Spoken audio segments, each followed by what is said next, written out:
Puntahan po natin yan mga idol, mga sir, yung bako na yan, yung site na yan. Ayan o. Isang bako po yan, nandito po yan sa may tuktok ng bundok. At sa dito po, ayan, nakapaligiran po tayo ng, nandito po tayo sa may tuktok ng bundok. Pupuntahan po natin yan. At ayan po, at habang papunta po kami doon, dito po kami dadaan sa may bababang porsyon ng site po nila. Dito, mababa na po dito po kami dadaan. Papunta po ng site ng bako na po. At dito may nakikita po ng namin na yung mga bato po dito kakaiba po. Ayan, magkaiba po yung kulay. May kulay blue, dark blue, may kulay gray, pula dito.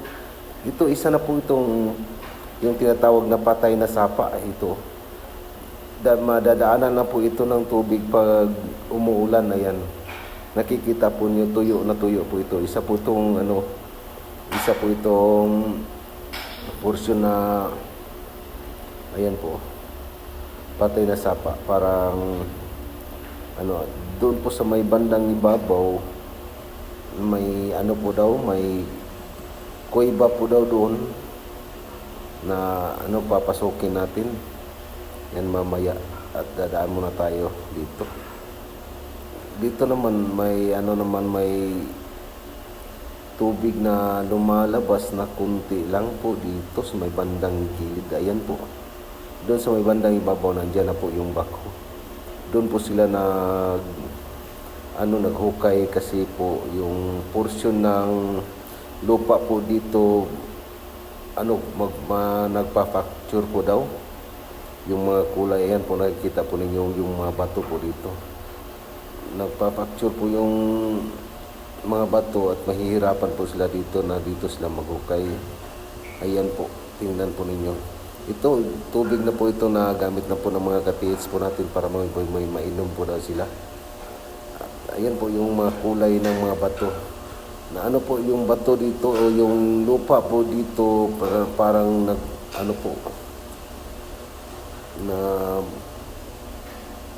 madali po yung ayan po, tingnan po yung mga sir.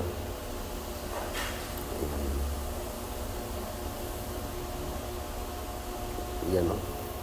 Isa po yung tubig na dumadaloy mula lang po sa diyan sa may bandang ibabaw. Yan po, isang malaking puno ng kawayan. Ayan po, tingnan po ninyo yung mga bato po dito. Tingnan po mga sir, mga idol. Ayan po, isa po yung malaking puno ng kawayan. At doon sa may bandang ibabaw, doon po ang bako. At dyan sa may puno ng kawayan, dyan po natin papasukin mamaya. Nandahan muna tayo doon. Makita po ninyo po yung mga kulay ng bato. Ayan o, yung kulay ng bato dito. May bato na matitigas. Ayan po, dyan po may kuweba po dyan. Papasukin natin dyan mamaya. Dito po may ayan. Ang mahirap lang po dito, maano po yung bato. Parang madaling madudulas po yung mga bato po dito. Ayan po. Ayan, pinasok na po natin po yung kuweba. Pinasok po ng kuweba. Yun ang nadatnan po namin doon. Magkakaiba po yung kulay ng mga bato doon sa ilalim ng kuweba. May kulay brown, gray, at saka po yung kulay niya yun. Ayan o, tingnan niyo mga sir.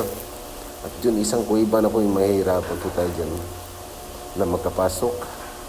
Ayan, nakikita lang po dito yung kulay ng bato po dito sa ilalim. Ayan po, nag-crack na po yung bato. Siyempre dandahan na po tayo, baka po yung ng lupa. Ayan po, yun po ang kulay ng bato sa ilalim. Dandahan na po tayo mga sir. Ang lang po dito sa natin, pag napunta na tayo sa may bandang ilalim na din, bigla po yung mamamatay po yung cellphone o yung gadget po natin dito. Mamamatay daw, hindi na po daw mag-function. Ayan, dyan papasukin natin dyan. Pero dito pa lang medyo nahihirapan. Masangsang po yung amoy dito, may amoy gas. Ayan, namamatay na. Yung nalabas kami ng kunti sa sandali lang, din pagkatapos inano po namin yung gadget na magkaon. Ayan, nagkaon naman. Din pagkatapos babalik naman kami doon kung bakit namamatay. Ayan po. Yan, pumasok naman kami ulit. Din pagkatapos namin nakapasok, hanggang doon lang po kami sa ano po natin, nadatnan po natin na kung saan po namamatay po yung cellphone namin na dala. Hindi po magkaano po yung cellphone po doon na ano, kasi mamamatay din kaagad. Ayan, dito rin nakita po natin na ano, yan po, papasukin po natin yan, pero kaso lang yung cellphone po natin, pag abot na tayo dyan, mamamatay kaagad. Okay mga idol, maraming salamat po.